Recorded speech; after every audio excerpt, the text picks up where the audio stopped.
Bienvenue sur S'enrichir au XXIe siècle. L'endroit où les futurs milliardaires viennent s'inspirer. Si vous n'êtes pas encore abonné, vous passez à côté. Ravi de vous retrouver pour une autre vidéo sur les finances personnelles.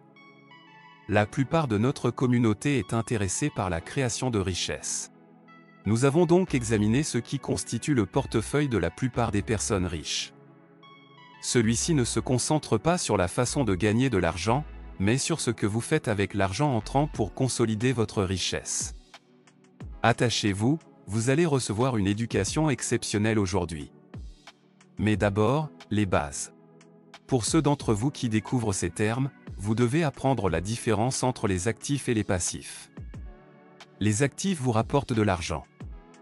Les passifs vous coûtent de l'argent. Plus vous avez d'actifs qui vous rapportent de l'argent, plus vous êtes riche. Assez simple, non? Cela dit, voici 15 actifs qui rendent les riches encore plus riches. Numéro 1. Liquidité. En toute simplicité, l'argent dans un dépôt bancaire vous rapporte des intérêts. C'est assez simple. L'inconvénient est que les intérêts payés par les banques de nos jours ne suivent même pas l'inflation, mais l'argent liquide reste une priorité. Apple, la société, dispose de plus de 200 milliards de dollars de réserves en espèces. C'est de la liquidité.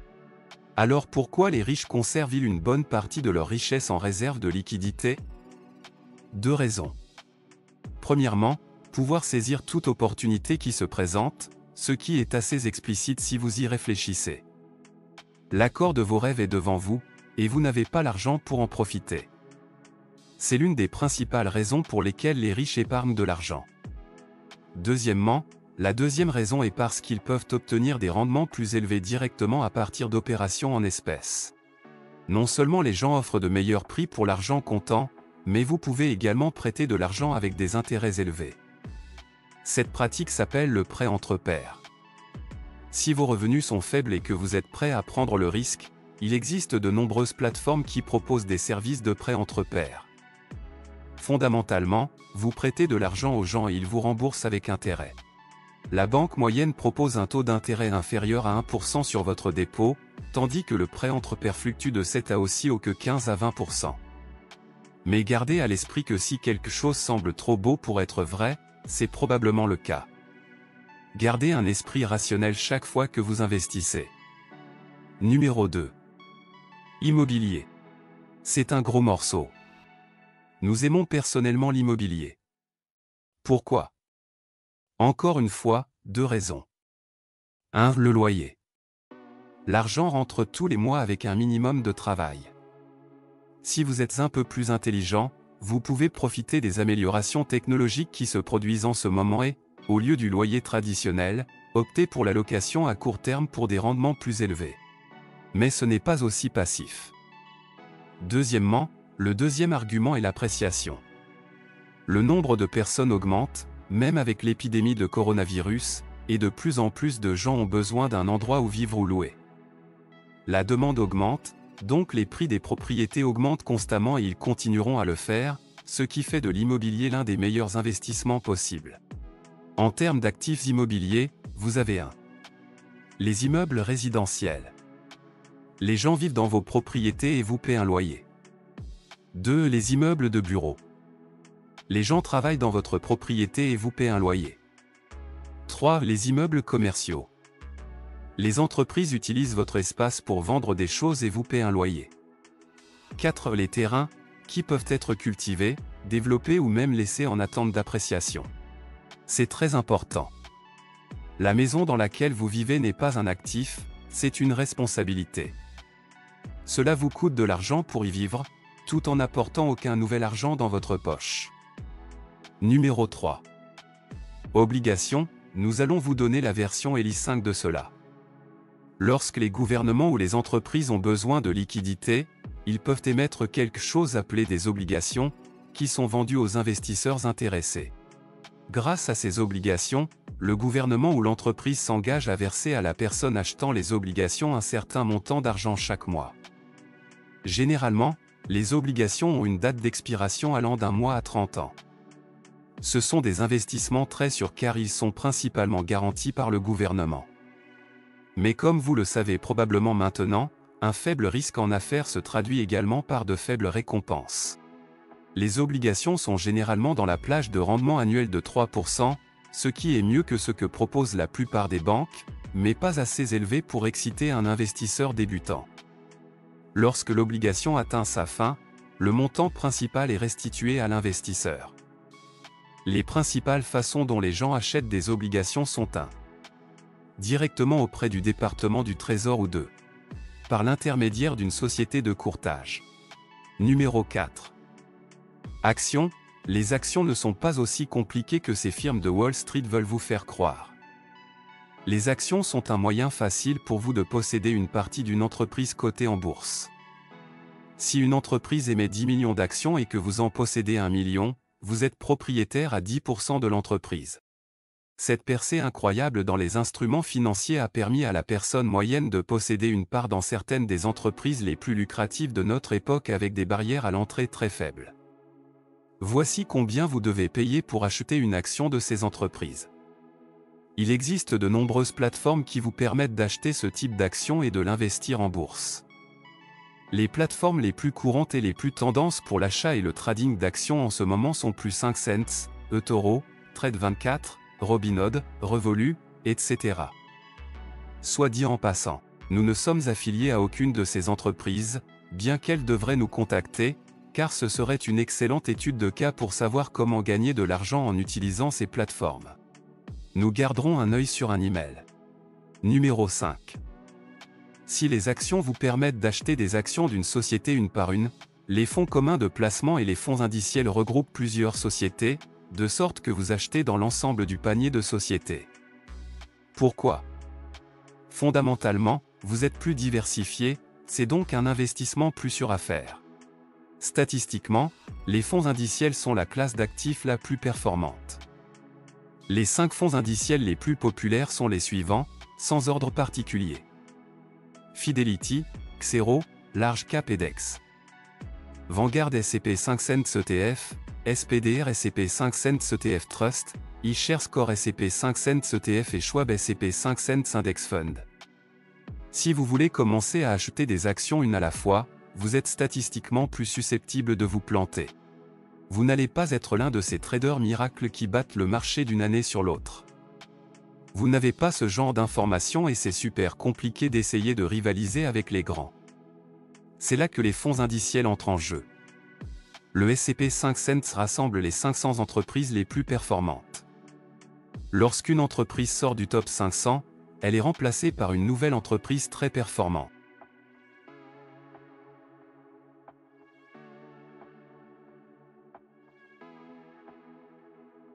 Le rendement total annualisé moyen de l'indice S&P 500 au cours des 90 dernières années est de 9,8%. Sur les 5 mentionnés, Vanguard est notre premier choix. Les fonds indiciels devraient faire partie de tous les portefeuilles de tous ceux qui cherchent à se constituer un patrimoine à long terme. Si c'est quelque chose qui vous intéresse, la meilleure ressource disponible pour cela est un livre de Tony Robbins intitulé L'argent et la maîtresse du jeu, dans lequel tout cela est décomposé pour vous. Nous l'avons recommandé à nos parents comme ressource de choix pour la retraite. Procurez-vous du livre, écoutez-le et vous comprendrez tout ce dont vous avez besoin pour créer de la richesse de manière sûre et fluide. Le lien du en description. Tout ce qui vous rapporte de l'argent ou vous aide à gagner de l'argent plus rapidement est considéré comme un actif. Si vous êtes agriculteur, le tracteur est un atout, si vous êtes programmeur, l'ordinateur portable est un atout, si vous êtes chauffeur Uber, votre voiture est un atout. Le fait qu'il s'agisse ou non d'un actif ou d'un passif varie selon qu'il y a ou non une corrélation directe avec l'argent que vous générez. À moins que votre revenu ne dépende directement de la voiture, l'achat d'une voiture est considéré comme un passif. C'est très souvent que les gens confondent les deux. Ils essaient de le justifier comme un atout alors qu'en réalité, ils gèrent mal leurs propres finances en raison d'un manque de maîtrise de soi. Vous n'avez pas besoin de l'ordinateur portable le plus cher du marché pour regarder des vidéos YouTube. Peut-être qu'à un moment donné dans le futur, nous ferons une vidéo sur les différences entre les actifs courants et non courants et comment ceci affecte votre comptabilité. Mais pour l'instant, nous gardons les choses simples. Numéro 7. Brevet. Les brevets sont géniaux. Pour ceux d'entre vous qui ne les connaissent pas, lorsque vous inventez quelque chose de nouveau, vous pouvez protéger votre invention en déposant un brevet. Il s'agit d'un document qui vous certifie en tant qu'inventeur et qui décrit en détail ce que fait votre invention. Avec cette protection en place, les entreprises doivent payer de l'argent pour utiliser votre innovation. S'ils ne le font pas, vous pouvez les poursuivre en justice. Les brevets sont incroyablement puissants et précieux dans le monde des affaires. Un seul brevet peut vous rendre riche et toutes les meilleures inventions sont soutenues par des brevets. Pour mettre les choses en perspective, voici la plupart des brevets américains reçus l'année dernière. Et voici l'entreprise qui détient le plus grand nombre de brevets américains délivrés chaque année. Mais il n'y a pas que les grandes entreprises qui s'appuient sur les brevets. Vous vous souvenez du Slinky? Il a réalisé plus de 3 milliards de ventes. Scott Stillinger a inventé le Couch Ball, qui a été racheté par Haskell. Ce poisson animatronique que vous avez vu sur le mur de tout le monde il y a quelques années, appelé Big Mood Billy Bass, vaut également plus de 100 millions de dollars et la liste s'allonge encore et encore. Magic 8 balles, Hula Hoops ou tout ce que vous avez vu sur Shark Tank ou la chaîne d'achat Tallo. Numéro 8. Marque. Si les brevets protègent votre invention, les marques de commerce protègent vos symboles, mots ou phrases. Il est assez évident pourquoi c'est un gros problème lorsqu'il s'agit du logo ou du nom d'une marque, mais c'est là que les choses deviennent super intéressantes. Si vous possédez une marque de valeur qui a une valeur marchande, vous pouvez l'accorder sous licence à des personnes pour qu'elles l'utilisent à des fins commerciales et elles vous paient en retour. Notre histoire préférée de tous les temps est celle de Michael Buffer, qui en 1992 a déposé la phrase d'accroche que vous pouvez maintenant voir sur votre écran. C'est super accrocheur, divertissant, vous savez exactement comment ça sonne, et chaque fois que c'est dit de manière commerciale, vous devez faire un chèque à Michael. Depuis qu'il l'a déposé, il a gagné plus de 400 millions de dollars rien qu'avec une seule phrase d'accroche. Beyoncé a déposé le nom de sa fille, Blue Ivy Carter, avant sa naissance, juste pour s'assurer que personne ne l'utilise à des fins commerciales. Les marques de commerce peuvent être locales ou internationales, mais bonne chance pour les faire respecter.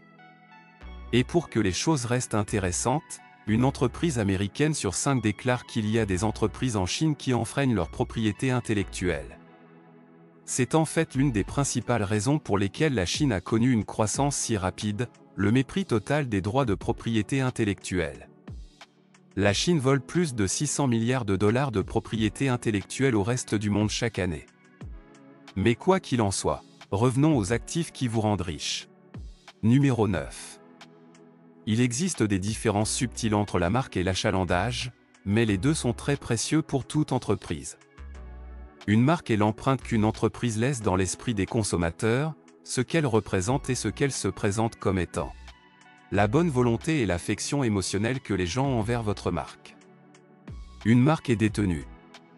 C'est un effort que l'entreprise fait pour promouvoir une image particulière de sa bonne volonté vient de la façon dont l'entreprise traite ses clients, de l'impact positif qu'elle a sur la communauté et de la gratitude des gens envers l'existence de l'entreprise.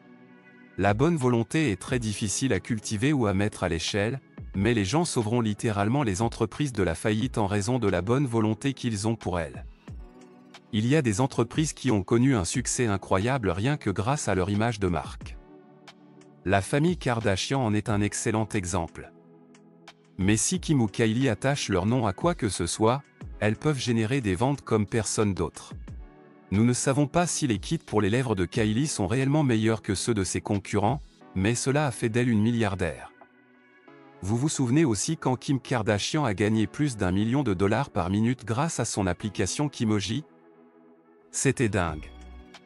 Bien sûr, il y a d'autres exemples qui pourraient même mieux alimenter ce récit. Prenez un simple t-shirt noir. Vous pouvez l'acheter pour moins de 2 $ l'unité. Mais mettez-leur un logo Disney et maintenant il valent 10,99 simplement en raison de la valeur intangible que la marque apporte à l'article. Numéro 10. Vous ne réalisez pas à quel point les gens sont un atout précieux jusqu'à ce qu'ils partent. Très peu de gens comprennent que les entreprises ne sont pas réelles. Les entreprises sont le fruit de notre imagination validée par l'État. Les entreprises sont des noms. Et l'innovation qui se produit sous ce parapluie imaginaire. Et qui est à l'origine de tout cela? Ce sont les gens. Une seule personne peut faire évoluer une entreprise avec ses idées. Il suffit de regarder l'impact que le remplacement de Steve Jobs par l'ancien PDG de Pepsi a eu sur l'entreprise, qui a frôlé la faillite. Ce qui est aujourd'hui, probablement la marque de technologie la plus appréciée en creusant plus profondément dans Apple, leur concepteur de produits en chef, Johnny Ive, a conçu les produits qui sont maintenant entre les mains de milliards de personnes. Ensuite, il y a les équipes qui font une entreprise dans son ensemble. Il y a eu des cas où de grandes entreprises ont acquis des startups juste pour attirer ces personnes. Il y a en fait un terme pour cela. Il s'agit d'acquérir. Idéalement, personne dans votre entreprise ne devrait être irremplaçable. Mais plus certaines personnes sont difficiles à remplacer, plus elles sont un atout précieux pour vous. Assurez-vous donc qu'ils savent qu'ils sont appréciés. Embauchez les bonnes personnes et elles vous rendront riches. Nous avons eu la chance d'avoir des gens extraordinaires dans notre équipe. La plupart d'entre eux sont restés depuis le début et nous avons apprécié de faire ce voyage ensemble. Qui sait, peut-être qu'un jour vous aurez l'occasion de les rencontrer. Numéro 11. Matières premières et matières premières. Le prix des matières premières et des matières premières fluctue et varie en fonction du marché. Si vous êtes intelligent à ce sujet, vous l'achetez quand il est bon marché, vous le conservez et vous le vendez quand il est très demandé. Cela s'applique à tout dans la vie. De la monnaie au pétrole, en passant par l'or, les crypto-monnaies, les voitures de luxe et l'art. Au cours des 15 dernières années, le prix de l'or a augmenté de 278%. Cela peut choquer la plupart d'entre vous, mais nous aimons l'art en tant que classe d'actifs alternatives. Très peu de gens le savent, mais l'art a surperformé le S&P au cours des 20 dernières années. C'est l'une des principales raisons pour lesquelles vous voyez des gens riches dépenser des sommes d'argent stupides pour l'art. Parce que ça les rend encore plus riches. Il en va de même pour les voitures anciennes. Alors que votre voiture vous coûte de l'argent, certaines des personnes les plus riches du monde achètent des voitures anciennes rares qui prennent rapidement de la valeur. Il en va de même pour d'autres objets de collection comme les montres de luxe. Maintenant, avant d'aller dépenser tout votre argent sur une Rolex vintage parce que vous avez lu un article sur Quora sur la façon dont il double de valeur au fil du temps, vous voudrez peut-être faire une pause. N'investissez jamais dans des choses que vous ne comprenez pas. C'est l'une des règles les plus importantes de l'argent. Désobéissez-lui et vous ne serez jamais riche. Numéro 12. Des livres, des chansons, des cours numériques, des informations ou du contenu.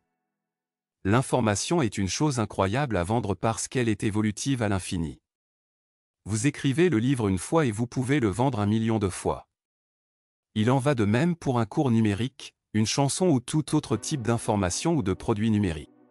La création et la distribution d'un tel actif augmentent non seulement la valeur de l'entreprise, mais peuvent également vous rendre très riche. Ce concept de créer quelque chose une fois et de le vendre un nombre illimité de fois nous fascine. À tel point que non seulement nous travaillons à la création de nouveaux cours, mais nous cherchons à publier notre premier livre dans les 24 prochains mois. Dès que votre produit est terminé, votre travail consiste à le promouvoir et à le mettre entre les mains du plus grand nombre de personnes possible. Avec la musique, c'est encore plus intéressant. Pourquoi ? Parce qu'il suffit de bien faire les choses une fois et on peut littéralement être prêt pour la vie. Gangnam Style en est un bel exemple. Psy a gagné plus de 10 millions de dollars rien qu'avec cette chanson distribuée via YouTube et iTunes. Sans parler des produits dérivés, des spectacles, des licences, etc. Mariah Carey en fait environ 500 000 chaque année à partir d'une chanson à succès que vous connaissez et aimez tous, All You Want for Christmas. Cette chanson à elle seule lui a permis d'atteindre plus de 60 millions. Numéro 13. Nous avons un peu effleuré les redevances sur les points précédents, mais il y a tout un monde qui tourne autour d'eux. La façon la plus simple de le dire est que vous avez écrit un livre. C'est super. Un studio de cinéma veut acheter les droits de votre livre et en faire une émission de télévision. En échange, vous recevez une partie de l'argent généré. Disons que la série télévisée et vous avez déjà gagné une tonne d'argent, la série se termine après 12 saisons et vous êtes déjà riche. Mais cela ne s'arrête pas là. Il existe un terme appelé syndication. C'est lorsqu'une émission de télévision devient si importante qu'il est logique de l'ouvrir à plusieurs diffuseurs. Pour suivre l'exemple de Friends, le casting de la série télévisée gagne toujours, à ce jour, entre 10 et 20 millions de dollars. C'est insensé.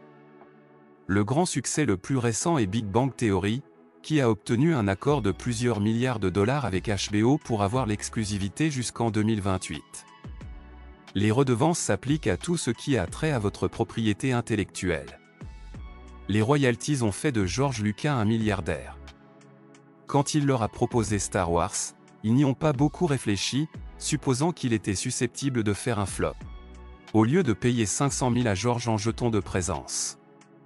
La Fox a permis à Lucas de conserver les droits de licence et de merchandising. Pour faire court, le film est un énorme succès et en 2011, les jouets et les produits dérivés ont rapporté plus de 3 milliards de dollars. Afin de rattraper leurs erreurs, Disney a racheté Lucasfilm pour 4 milliards de dollars, et il n'a fallu que 6 ans à Disney pour récupérer son investissement. Numéro 14. Nous tenions à le mentionner parce qu'il y a des cas où certaines parties peuvent avoir un avantage concurrentiel injuste, ce qui compte comme un atout. Par exemple, aux États-Unis, il existe ce qu'on appelle l'Indian Gaming Regulatory Act, qui accorde aux natifs indiens les droits sur tous les types d'activités de jeux réglementés par la loi de l'État. Tout, des licences spécialisées aux avantages géographiques, peut être considéré comme un atout s'il vous confère un avantage concurrentiel sur le marché. L'Église est un autre exemple, puisqu'elle n'a pas à payer d'impôts, et cela se produit partout dans le monde. En Europe de l'Est, presque toutes les églises sont gérées comme des entreprises. Ils ont des produits dérivés, des services qui coûtent de l'argent, tous exonérés d'impôts. Il en va de même pour les musées d'art et les organisations fraternelles. Numéro 15. L'avantage du premier arrivé est les modèles d'affaires exclusifs. Chaque fois que vous innovez de manière commerciale, cette innovation est considérée comme un atout. L'App Store d'Apple est l'une de ces innovations. Les microtransactions dans les jeux sont un nouveau modèle économique. Le fait que Netflix soit passé de la fourniture de DVD solides à un service de streaming a été considéré comme un atout très précieux pour l'entreprise. Cela leur a donné l'avantage de gagner des parts de marché alors que tout le monde était sur la touche. Il a fallu quelques années pour que les entreprises restantes rattrapent leur retard et maintenant les services de streaming sont partout. La même chose est arrivée à la musique. Vous aviez l'habitude d'acheter des albums physiques, puis des albums numériques. Maintenant, vous ne payez que pour Spotify, Tidal ou YouTube Premium. Airbnb a bouleversé l'industrie hôtelière avec une nouvelle façon de louer des logements à court terme. Salut les Luxembourgeois, ton travail pour trouver un moyen de tirer parti de l'un des actifs mentionnés dans cette vidéo est de vous procurer un sac. Si vous êtes arrivé jusqu'ici dans la vidéo, nous sommes curieux. Lesquels de ces actifs prévoyez-vous d'acquérir à l'avenir? Nous avons hâte d'avoir de vos nouvelles dans les commentaires. Et nous savons que la vidéo a été longue, mais elle était remplie d'une valeur éducative et nous espérons que vous en avez eu pour votre temps. Pour ceux d'entre vous qui regardent encore, nous avons bien sûr une information bonus rien que pour vous, le voilà. C'est l'une de ces choses qu'on ne vous apprend pas à l'école de commerce, mais si vous y prêtez attention, c'est probablement la chose la plus précieuse que vous apprendrez jamais. À l'heure actuelle, vous n'avez peut-être pas les ressources financières nécessaires pour acheter tous les actifs mentionnés, mais vous avez un actif que vous pouvez échanger contre de l'argent. D'après le sous-titre, vous avez probablement compris que nous parlons du temps. Voici comment vous devenez riche avec la méthode d'arbitrage du temps, de l'argent et du temps. Qu'est-ce que cela signifie? L'arbitrage du temps, de l'argent et du temps signifie que vous utilisez votre temps pour générer de l'argent, puis utilisez l'argent pour acheter le temps des autres. C'est ainsi que vous augmentez de manière exponentielle le temps passé à travailler pour vous. Je sais que cela peut sembler déroutant au début, mais nous allons quand même le décomposer pour vous. Faites attention car c'est précieux. Fondamentalement, votre travail consiste à identifier les opportunités où vous pouvez convertir le temps en argent. Vous faites cela pendant un certain temps jusqu'à ce que vous ayez assez d'argent pour faire venir une autre personne. Parce que vous avez généré cette opportunité, vous pouvez payer cette personne moins que l'argent que vous gagnez pour le temps passé à empocher la différence. Il s'agit d'une leçon d'affaires fondamentale. C'est pourquoi chaque entreprise a des employés. Chaque personne dans une organisation génère plus de valeur pour l'entreprise qu'elle n'est payée par l'entreprise. Et l'entreprise garde la différence. C'est ce qu'on appelle le profit. Ce profit est la récompense du service.